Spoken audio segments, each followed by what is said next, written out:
Welcome back. Maharashtra के चुनाव के नतीजों से ठीक पहले बाजार में तेजी लौट आई है। निफ्टी 23,950 पर इस समय, जी हाँ 23,950, 24,000 बहुत जल्दी आपको शायद स्क्रीन पर दिखाई देगा। क्या शॉर्ट टर्म बॉटम बना, क्या यहाँ पर मार्केट में मीडियम टर्म बॉटम भी बना, ये सब पर बात करते हैं। हमारे साथ दीपन मेहता जुड़े हैं। दीपन, गुड आफ्टरनून। क्या लग रहा है मार्केट को देखकर? क्या एक जो क्लासिकल थ्योरी होती है कि खराब मार्केट में खराब खबर पर, गैप डाउन पर मार्केट एक बेस बनाए, क्या कल एक तरीके से वो पूरा हुआ? क्या इस मार्केट में अब वापस रिस्क रिवॉर्ड बाइंग की तरफ हुआ? धन्यवाद अनुज, आपके शो पे इनवाइट करने के लिए। देखिए, I think we are seeing a reversal. बहुत कई दिनों से, कई ट्रेडिंग सेशन से मार्केट नीचे गिर रहा था और आज शायद कोई भी बैड न्यूज़ नहीं है और शायद Monday we may have some good news from market perspective. इसकी वजह से there is some short covering taking place और थोड़े बहुत अपॉर्चुनिस्टिक बाइंग भी हो रही है। बट इन माय ओपिनियन ये जो करेक्शन जो चालू हुआ है कुछ हफ्तों पहले, it is not completely over और ये बाउंस के बाद भी और करेक्शन आ सकता है, क्योंकि जो अंडरलाइंग प्रॉब्लम है मार्केट की, that being overvaluation and slowing down of earnings, ये दो दो इश्यूज तो अभी भी I would say it's still a threat to the market and the bull markets. मेरे ख्याल से the market can easily correct further from these levels. अभी भी काफ़ी सारा वैल्यूएशन बहुत ज़्यादा है for a whole host of companies. So from that point of view I would be a bit cautious. Okay, completely agree Deepan ji. Good afternoon, Virendra बोल रहा हूँ। ये जो कॉशन है, स्पेशली वो कंपनियां जो अभी भी एक्सट्रीमली ओवरबॉट है या फिर ओवर वैल्यूड है, इस अर्निंग सीजन को देखने के बाद और आपका स्ट्रॉन्ग कन्विक्शन कहाँ पे हो गया कि अभी एटलीस्ट एक दो क्वार्टर्स जब तक प्राइस कूल ऑफ ना हो जाए, इनसे एक सेफ डिस्टेंस बना के रखा जाए आपके मुताबिक? नहीं, द कन्विक्शन सेक्टर्स, देखिए हमारा व्यू नेगेटिव है। We are trying to look at opportunities to get into cash और ओवरऑल मार्केट थोड़ा लग रहा है कि और भी वीक है, तो we don't want to comment specially conviction कहाँ पर है बाय करने का। Let us wait and see where this market settles down और फिर आके देखेंगे कि कौन से लेवल पे क्या शेयर खरीदने चाहिए। But broadly I think platform companies है या फिर सोलर इक्विपमेंट मैन्युफैक्चरिंग कंपनीज है, कुछ कुछ फार्मा कंपनीज है, वहाँ पर हमारा फोकस रहेगा। बिल्कुल। अच्छा, दीपन जी, एक स्टॉक जिसने काफ़ी परेशान किया मार्केट को वो है रिलायंस। यहाँ पर आपके हिसाब से क्या गलत जा रहा है और क्या as a risk reward investor ये बाय जोन में आया यहाँ पर? Anuj, Reliance is now totally dependent on event यानी कि ये जो उनके दो बिजनेसेस है, रिटेल और टेलीकॉम, कैसे उनको वैल्यू अनलॉक होने वाली है, that's the big question mark. अगर प्योर प्ले आईपीओ बन जाता है तो रिलायंस इंडस्ट्रीज में होल्डिंग कंपनी का डिस्काउंट आ जाएगा, that will be negative for minority share holders and stock price can correct even further from that. लेकिन अगर रिलायंस इंडस्ट्री स्प्लिट हो जाती है with identical mirror share holding और माइनॉरिटी शेयर होल्डर्स को जियो के शेयर्स और रिलायंस स्टील के शेयर्स मिलते हैं free of cost, then I think 15 से 20% की रैली आ सकती है रिलायंस इंडस्ट्रीज में purely on that count.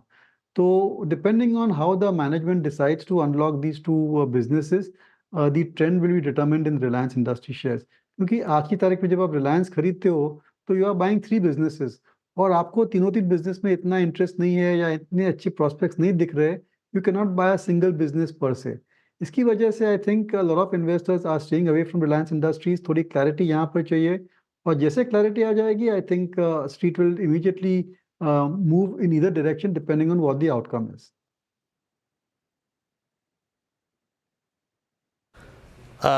Deepak ji, आपकी एक बहुत ही फेवरेट स्पेस में जोमेटो, उसके बाद स्विगी की लिस्टिंग के बाद अच्छा एक प्राइस हाइक मिला, बट अभी थोड़ा सा आपने क्या Swiggy considering the valuation of Swiggy, आपने वो भी ऐड किया क्या सर, या फिर कंप्लीटली जोमेटो पे आपका इस वक्त कंस्ट्रक्टिव व्यू है? नहीं, we have not added Swiggy क्योंकि Zomato already है. So from that point of view, there was no point in increasing exposure to a particular sector. लेकिन I think Swiggy भी अच्छी stock है. I think it is maybe one year behind in terms of Zomato in terms of profitability. लेकिन अगर आपके निवेशक या फिर viewers ने Zomato मिस किया हो तो शायद है ना correction you could look at buying into Swiggy, लेकिन आपको होराइजन लॉन्ग टर्म रखना चाहिए 3 से 5 साल का, क्योंकि इन सब बिजनेसेस को सॉलिड प्रॉफिटेबिलिटी में आने के लिए थोड़ा समय लगेगा। बट बेसिकली दोनों बिजनेसेस दैट इज दोनों कंपनियां that is Zomato and Swiggy are in a sweet spot, and I think they should do very well over the next 2-3 years और so end of the day उनके प्रॉस्पेक्ट भी more और less similar रहेंगे, थोड़ा market share इधर उधर हो सकता है, बट इट्स अ डुओपोली और they have certain amount of pricing power which will eventually come in. Okay बिल्कुल, जोमेटो और स्विगी इस पर बात हो गई। आ, एक दो स्टॉक्स जिस पर मुझे आपसे व्यू लेना है यहाँ पर, टाइटन और ट्रेंट, क्योंकि काफ़ी डिफरेंट मूव्स रहे इन दोनों स्टॉक्स में। यहाँ पर अब क्या व्यू होगा आपका? मनोज, एक तो दोनों स्टॉक में हमारा इन्वेस्टमेंट है और दोनों स्टॉक बहुत महंगे हैं। हम बेच नहीं रहे क्योंकि we have a longer term view, और ये जो करेक्शन आ रहा है टाइटन में और ट्रेंट में, we are prepare to live through this correction, और कुछ समय तक साइडवेज मूवमेंट आ सकती है, दैट इज ऑल्सो फाइन, लेकिन लॉन्ग टर्म ग्रोथ प्रोस्पेक्ट्स अच्छे हैं। Both these companies, Titan can compound at 15-16% easily for the next several years, और ट्रेंड का भी जो बिजनेस है that can easily grow at 17-20% for the next several years or so। तो उस हिसाब से अर्निंग्स में हमेशा आपको ग्रोथ दिखेगी on a solid basis। Of course there will be minor volatility in earnings, but by and large इनका future अच्छा है, और करेक्शन में आप इनको खरीद सकते हैं, लेकिन आज की तारीख में अभी भी वैल्यूएशन बहुत ज़्यादा है।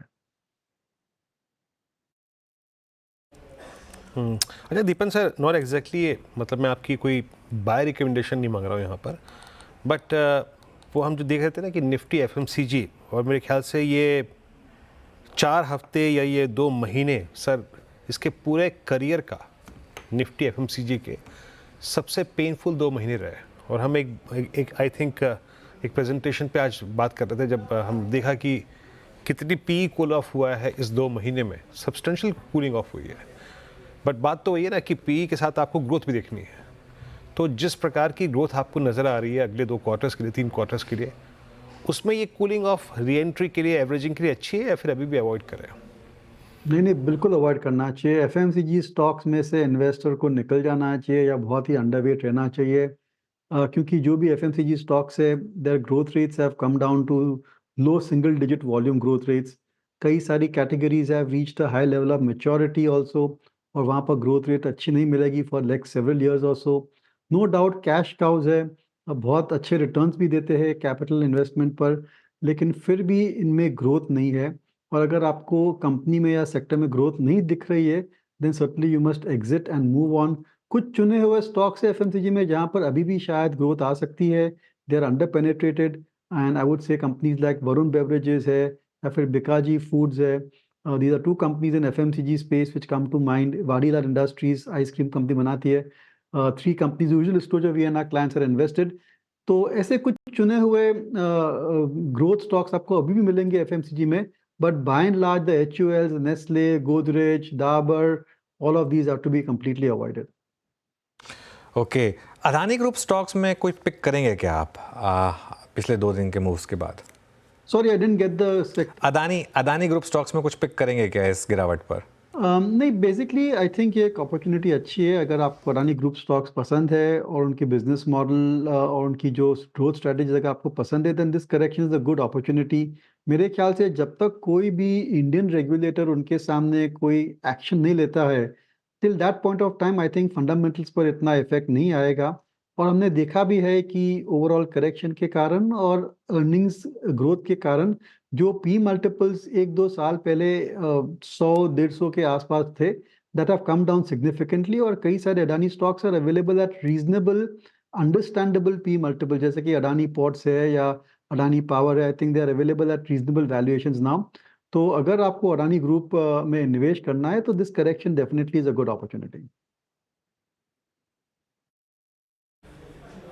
जी। अच्छा दीपन सर, कल जो नंबर्स आएंगे उसमें महाराष्ट्र के वर्डिक्ट, देखिए सत्ता पे तो आना ज़रूरी है बीजेपी का, एनडीए का, बट बीजेपी के बहुत स्ट्रॉन्ग नंबर्स, वो जो बाजार का हल्का कन्विक्शन कम हो गया था जनरल इलेक्शंस के बाद, मतलब डिफेंस पे, रेलवेज पे, स्पेशली ये 2 तबके जहाँ प्राइस डैमेज काफ़ी सीवियर हुआ था, वो रीगेन होने की कोशिश करेगा क्या एक बार फिर से? अगर कल लेट्स अज्यूम कि बीजेपी के नंबर बहुत स्ट्रांग होते हैं तो In the sentimentally it will be positive.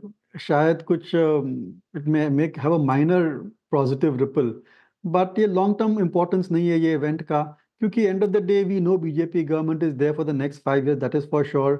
अगर उनको जो भी policies implement करनी है, जो भी strategies करनी है, जहाँ पर भी investment करना है, उन पर कोई ऐसा कोई रोक नहीं है. They can certainly go ahead and invest and spend money, whether it is defense or infrastructure. जो भी उनकी ग्रोथ स्ट्रैटेजीज है उन पर कोई असर नहीं पड़ने वाला है. So it may be sentimentally positive शायद, but other than that I don't think it's going to make much of a difference.